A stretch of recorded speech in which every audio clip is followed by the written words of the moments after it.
Assalamualaikum warahmatullahi wabarakatuh. Kami dari kelompok 6 dan kami akan mempresentasikan tentang Gauss-Seidel method. Ya, anggota kelompok kami ada Iputu Agus Wahyu Dupayana atau Agus, kemudian ada Zudi Ali Syam atau Zudi, kemudian ada saya sendiri Muhammad Isbahi Nurisan. Kita mulai dari ada quotes, kita skip aja dulu. Kita mulai dari apa itu Gauss-Seidel method. Gauss-Seidel method adalah metode iteratif atau komputasi secara berulang untuk menyelesaikan sistem persamaan linear atau SPL. Dia disebut Gauss-Seidel method karena yang menemukannya adalah Gauss dan juga Seidel. Jadi ada dua pendekatan untuk menyelesaikan sistem persamaan linear menggunakan Gauss-Seidel method. Yang pertama adalah menggunakan equation, yang kedua adalah matrix. Untuk saat ini kita akan menggunakan yang equation saja. Kita tidak akan bahas yang matrix. Untuk prosedur pengerjaan adalah sebagai berikut. Yang pertama, kita susun dulu sistem persamaannya, dan kita pastikan untuk setiap baris itu konsisten urutannya. Misalkan di baris pertama itu X1, baru X2, baru X3, maka di baris kedua juga harus sama, X1 dulu, baru X2, baru X3, tidak boleh kebalik. Kemudian kita buat matriks koefisien variabel, yaitu kita ekstrak koefisien variabelnya, lalu kita buat matriks untuk apa? Untuk kita cek kekonvergenannya. Yang kita harapkan matriks kita itu konvergen. Artinya kalau kita lakukan komputasi secara berulang, kita akan memperoleh hasil yang mengarah kepada nilai tertentu. Kalau dia tidak konvergen, dia tidak akan mengarah ke nilai tertentu. Yang kita inginkan matriks kita itu konvergen. Anggaplah matriks kita konvergen. Saya akan jelaskan bagaimana prosedurnya nanti. Setelah itu kita akan buat persamaan atau fungsi dari masing-masing variabel. Ini juga akan saya jelaskan nanti. Setelah itu kita tentukan nilai awal atau first guess dari masing-masing variabel. Biasanya kita mulai dari 0. Sebenarnya boleh random angkanya, tapi biasanya kita gunakan nilai awal 0 untuk masing-masing variabel. Kemudian kita lakukan komputasi secara iteratif sampai syarat terminasi terpenuhi, yaitu biasanya ada 2, antara jumlah iterasi maksimal, misalnya maksimal 10 kali iterasi, atau toleransi error, misalnya toleransi errornya 10 pangkat min 5. Jadi bagaimana cara mengecek kekonvergenan? Kita cek apakah matriks yang kita gunakan itu strictly diagonally dominant matrix. Yaitu adalah keadaan di mana mutlak dari unsur-unsur diagonal matriks tersebut lebih besar daripada jumlah seluruh elemen lain pada baris yang sama. Ini adalah ekspresi matematisnya. Contohnya seperti ini. Pertama kita ubah dulu jadi positif semua matriksnya ya, karena kita menggunakan nilai mutlak untuk semua unsur. Kemudian AII di sini adalah unsur diagonal. Jadi kita cek 4, 6, sama 5. Kalau di sini 2, 3, sama 0. Apakah 4 itu lebih besar daripada 2 tambah 1? Jawabannya iya. Apakah 6 lebih besar daripada 1 tambah 2? Jawabannya iya. Apakah 5 lebih besar daripada 1 tambah 2? Jawabannya adalah iya. Maka matriks ini adalah matriks yang strictly diagonally dominant matrix. Dan ini bisa kita selesaikan menggunakan Gauss-Seidel method. Untuk matriks yang ini, apakah 2 itu lebih besar daripada 2 tambah 1? Jawabannya tidak. Maka dari baris pertama saja kita sudah bisa tentukan bahwa matriks ini tidak strictly diagonally dominant matrix, sehingga kurang cocok untuk digunakan, diselesaikan menggunakan Gauss-Seidel method. Kemudian untuk pembentukan persamaan yang bentuk itu adalah operasi aljabar. Hasil operasi aljabar menyisakan satu variabel di ruas kiri, yaitu variabel pada diagonal matriks. Ini adalah ekspresi matematisnya. Contohnya begini, kita punya persamaan seperti ini. Kita mau sisakan variabel yang ada di diagonal nih, X1, X2, dan X3 di ruas kiri. Maka sisanya kita pindahkan ke ruas kanan. Jadilah begini. Kemudian kita bagi ruas kiri dan ruas kanan dengan koefisiennya ini. Jadilah bentuk seperti ini. Ini adalah bentuk umum yang ada di sini. Sebenarnya nggak terlalu ribet ya. Setelah ini baru kita lakukan komputasi secara berulang dengan ketentuan. Ketentuannya kayak gini. Untuk yang X sebelum diagonal itu kita gunakan nilai yang baru aja kita cari. Untuk X yang setelah diagonal itu kita gunakan nilai yang sebelumnya. Jadi kalau di sini diagonal kan 1. Ini kan 2 sama 3 setelah diagonal. Jadi ini kita gunakan nilai awal, yaitu 0 biasanya ya. Kita gunakan 0. Untuk yang ini, X2, X1 ini kan sebelum diagonal. Diagonalnya 2. Maka ini menggunakan X1 yang ada di sini, yang sudah kita hitung. X3-nya menggunakan nilai awal, yaitu 0. Untuk yang ini, X1, X2-nya menggunakan yang sudah kita hitung. Nah, untuk iterasi berikutnya, X2 dan 3-nya menggunakan yang sudah dihitung sebelumnya. Untuk X2 yang ini, X1-nya menggunakan X1 yang barusan dihitung, dan seterusnya sampai syarat terminasi terpenuhi. Ada juga di sini Jacobi versus Gauss-Seidel. Ya, jadi Gauss-Seidel tuh kayak versi improvement dari Jacobi method. Metodenya kurang lebih sama, ya ada sedikit perbedaan, tapi biasanya kita gunakan Gauss-Seidel method aja karena ini versi yang improvementnya. Kemudian di sini ada contoh soal, ya ada Pak Agus membeli 10 kg udang, 5 kg daging sapi dan 2 kg telur seharga 1.305.000 dan seterusnya ya. Pertanyaannya berapakah harga dari udang, daging sapi dan telur per kilogram? Kami akan menyelesaikan soal ini menggunakan Excel dan juga R. Ya. Setelah ini Agus akan menyelesaikan soal ini menggunakan Excel. Baik, selanjutnya saya akan menjelaskan bagaimana cara menghitung suatu sistem persamaan dengan menggunakan metode iterasi Gauss-Seidel pada Excel. Nah, berdasarkan cerita sebelumnya, kita bisa mendapatkan sistem persamaan seperti ini dengan X yaitu udang, Y daging sapi, dan Z ini telur ayam. Nah, dari sistem persamaan di atas, kita harus mengecek dulu dia konvergen atau tidak, agar bisa menggunakan metode dari iterasi Gauss-Seidel ini. Nah, yang dicek itu adalah diagonalnya itu lebih besar dari penjumlahan variabel lainnya. Nah, jadi seperti ini, yang sistem yang persamaan yang pertama itu 10 mutlak 10 lebih besar dari mutlak 5 dijumlahkan dengan mutlak 2. Dia lebih besar dan itu seterusnya. Jika semuanya sudah terpenuhi, maka hasilnya pasti konvergen dan kita bisa menggunakan Gauss-Seidel ini. Nah, jika dia ini belum konvergen, mungkin bisa dicari cara dulu gitu. Misalkan yang ini dipindahin ke atas gitu, atau variabelnya ini pindah ke sini gitu. Intinya itu harus memenuhi syarat konvergen ini untuk menggunakan metode Gauss-Seidel. Nah, kemudian setelah sudah mengetahui konvergen, kita menyusun persamaannya. Nah, maka persamaannya menjadi seperti ini.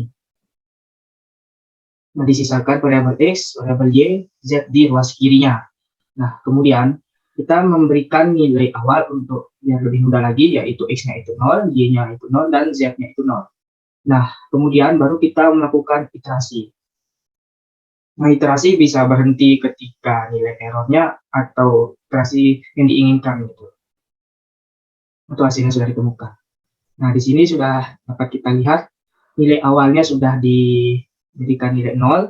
Nah, kemudian kita mencari nilai X-nya terlebih dahulu, kemudian nilai Y, dan nilai Z, dan begitu seterusnya. Nah, itu harus dilakukan secara berurutan gitu. Jika X-nya duluan, maka nanti X-nya duluan lagi gitu. Nah, selanjutnya kita masukkan persamaan yang ini ke sini seperti biasa. Nah, Y-nya ini masih 0 dan Z-nya ini 0 gitu karena belum berubah. Didapatkan nilai X-nya seperti ini. Nah, kemudian dicari nilai Y. Nah, dari nilai Y ini, nilai X yang dimasukkan itu adalah nilai X yang baru gitu. Nah, nilai Z-nya menggunakan Z yang sebelumnya karena belum berubah. Nah, begitu seterusnya ketika mencari nilai Z, yang digunakan nilai X dan nilai Y yang baru karena udah dicari sebelumnya. Nah, begitu seterusnya. Nilai X-nya juga nanti menggunakan nilai Y dan Z sebelumnya, tidak menggunakan nilai 0 lagi.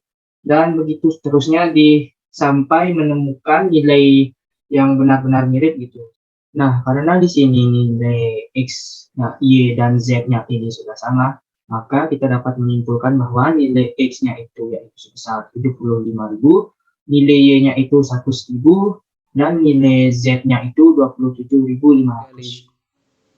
Perkenalkan, saya Jody Ali Syam. Di sini saya akan menjelaskan bagaimana cara menyelesaikan masalah tersebut dengan menggunakan bahasa pemrograman R dengan menggunakan aplikasi RStudio. Nah, jadi dari permasalahan tadi itu sebenarnya kita bisa buat menjadi 3 persamaan seperti ini kan. Nah, 3 persamaan ini itu kita bisa ubah bentuknya ke dalam bentuk matriks menjadi seperti ini. Kemudian matriks ini juga kita bisa olah menjadi bentuk yang seperti ini. Nah, nanti matriks inilah yang akan kita pakai dalam bahasa R nantinya gitu. Nah, matriks ini itu kita akan misalkan dengan matriks X, sedangkan matriks yang ini adalah kita misalkan dengan matriks Y. Nah, jadi ini awalnya kita membuat matriks X dan matriks Y dulu. Caranya seperti ini, membuat matriksnya baris 3 kolom 3, kemudian ini by row through itu biar ngisinya berdasarkan baris 10, 5, 2 gitu, bukan 10, 5, 2 gitu. Nah, terus matriks Y-nya ini baris 3 kolom 1 gitu. Kalau kita run, kita lihat X-nya. Oke, udah sama X-nya ya. Kemudian kita Y-nya juga udah sama dengan yang di sini gitu. Nah, setelah itu kita akan masuk ke cara menyelesaikannya menggunakan Gauss Seidel nih. Cara menyelesaikannya ada dua. Yang pertama cara cepat dan yang kedua adalah cara yang manual. Untuk yang cara cepat ini kita menggunakan library OPTR gitu. Jika belum menginstal bisa menginstal terlebih dahulu. Setelah menginstal kita gunakan library tersebut, kemudian kita gunakan fungsi OPTR. OPTR ini dia menerima inputan ada 5 ya. Untuk hal ini ada 5. Yang pertama adalah matriks X adalah yang tadi ini. Kemudian dia menerima inputan matriks Y adalah yang ini. Kemudian dia juga menerima inputan berupa metodenya yang mau digunakan apa gitu. Dalam hal ini kan kita gunakan Gauss Seidel gitu. Kemudian Gauss Seidel kan butuh max iterasi sama toleransi yang ditetapkan gitu. Jadi kita definisikan di sini iterasinya misalkan 500 max iterasi, kemudian toleransinya adalah 1 kali 10 pangkat negatif 5 gitu.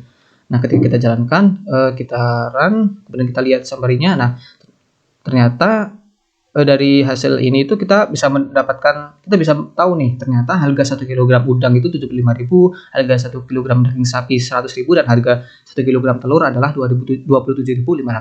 Nah, itu adalah untuk cara cepat. Untuk yang cara manual ini kita membuat fungsi sendiri ya.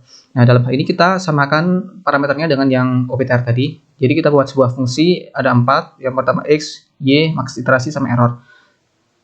X adalah yang ini, Y adalah yang ini, iterasi adalah max iterasi, error adalah error yang ditetapkan gitu. Nah, kemudian di dalam fungsinya kita bikin ini dulu fx, fy sama fz gitu. Jadi sesuai teori ya kan, kita membuat persamaan X sama dengan berapa, Y sama dengan berapa, Z sama dengan berapa. Nah, ini kita buat terlebih dahulu seperti itu. Nah, untuk fx sendiri kan kalau kita lihat di sini kan dia fx sama dengan ini 1.300.000 dikurangi 5Y dikurangi 2Z per bagi 10 kan, dibagi 10. Nah, ini sama seperti ini. Jadi fx itu sama dengan y pada baris ke-1 berarti yang ini, kemudian dikurangi ini x12 kali y berarti 5 kali y, kemudian dikurangi x13z berarti 2 kali z, kemudian dibagi x11 berarti dibagi 10 gitu. Nah, untuk fy sama fz-nya juga sama dengan cara demikian.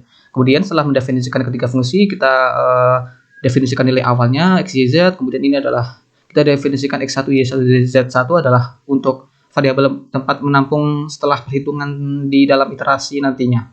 Nah, kemudian ini adalah variabel i adalah sebagai iterasinya, kemudian ada variabel hasil di sini untuk menyimpan hasilnya. Nanti hasilnya kita simpan dalam data frame ya. Data frame-nya isinya adalah kolom iterasi, kolom x, y, z sama kolom error dari x, y, z-nya.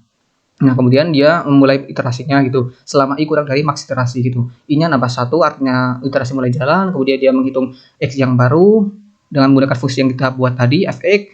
Nah, kemudian setelah itu kita hitung errornya. Kemudian kita tambahkan ke dalam data frame tadi hasilnya.